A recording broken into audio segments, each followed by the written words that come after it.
सारांश का पाठ 19 जो कि एक कविता है मैथिली शरण गुप्त जी के द्वारा लिखी गई।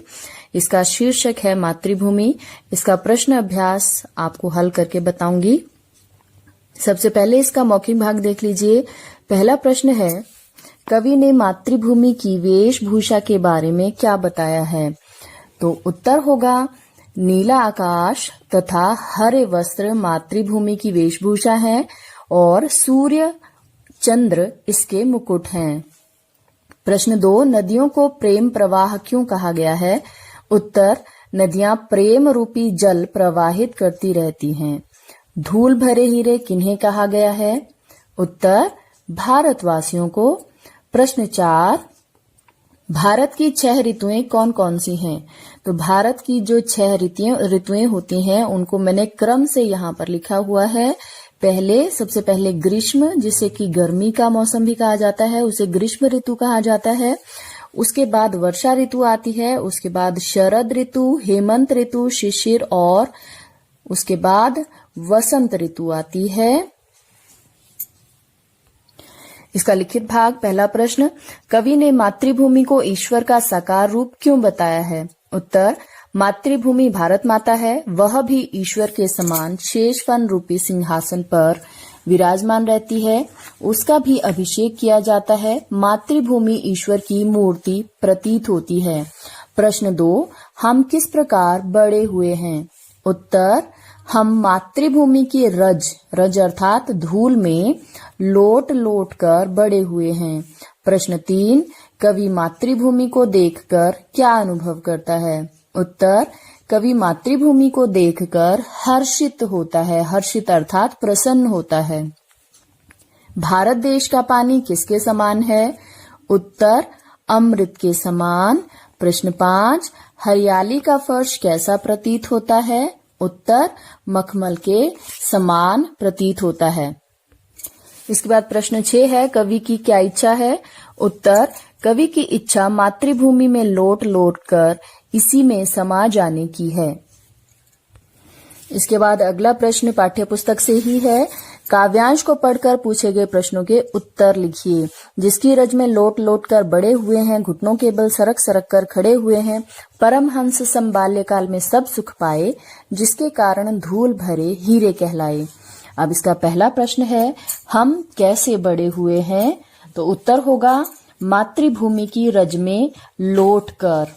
दूसरा प्रश्न, बाल्यकाल में किसके समान सुख पाए हैं? उत्तर, परमहंस के समान। प्रश्न 3, धूल भरे हीरे क्यों कहलाए हैं? उत्तर होगा क्योंकि हमने बचपन में परमहंस के समान सारे सुख पाए हैं। प्रश्न 4, कवि का नाम क्या है? ये शुरुआत में भी मैं ये बता चुकी हूँ कि इसके कवि हैं मैथिली शरण गुप्त जी, जो कि राष्ट्र कवि के नाम से विख्यात हैं। सही उत्तर पर ठीक का चिन्ह लगाओ। पहला है, आसमान कैसा है? नीला, हरा या काला? उत्तर होगा नीला। सिंहासन किसे बताया गया है? उत्तर होगा शेषफन को। चंद्रमा का प्रकाश कैसा है? पवित्र भी है, अमृत के समान या दोनों तरह का? तो यहाँ पर आप दोनों तरह का भी कह सकते हो, क्योंकि चंद्रमा का प्रकाश पवित्र और अमृत के समान है, और अमृत के समान भी कह सकते हो। तो मेरे अनुमान से इसका उत्तर ग होगा, दोनों तरह का। प्रश्न 4, मातृभूमि में मिलते समय हम मृत्यु से डरेंगे नहीं डरेंगे या पता नहीं? तो उत्तर होगा नहीं डरेंगे। सरलार्थ लिखो। इस भाग को हल करने के लिए आपको मेरी एक अन्य वीडियो को देखना पड़ेगा, जो कि इससे पहले मैंने बनाई है।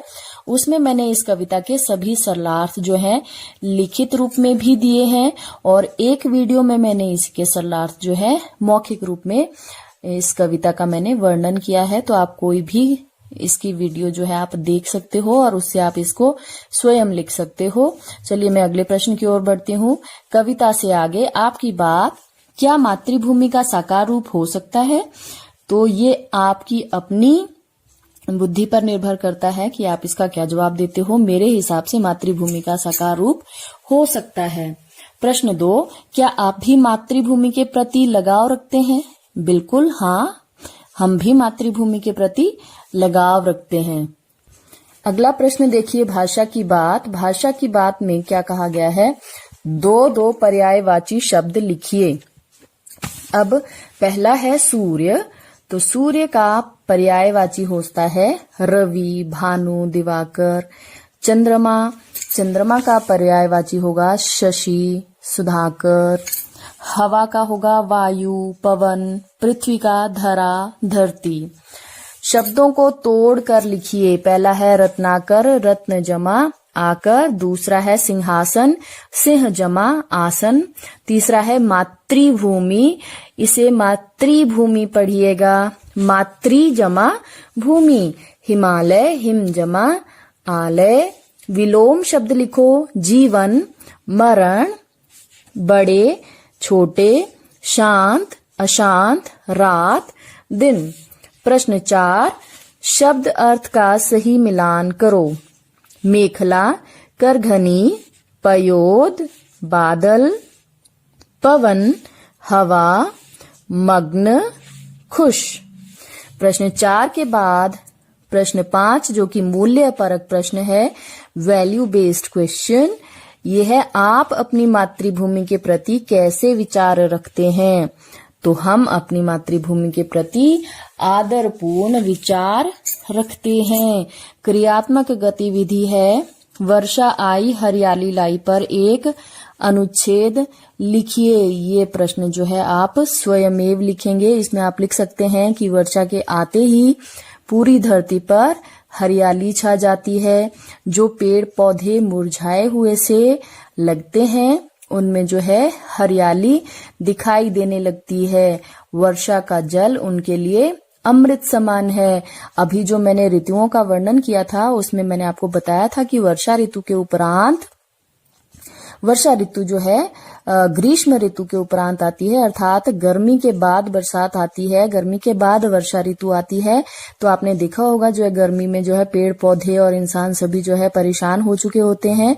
तो ऐसे में जब वर्षा आती है तो हम सभी के लिए नई उमंग और नई तरंग का मौसम लेकर आती है। तो इस तरह से आप वर्षा आई हरियाली लाई पर स्वयं एक अनुच्छेद लिखिएगा।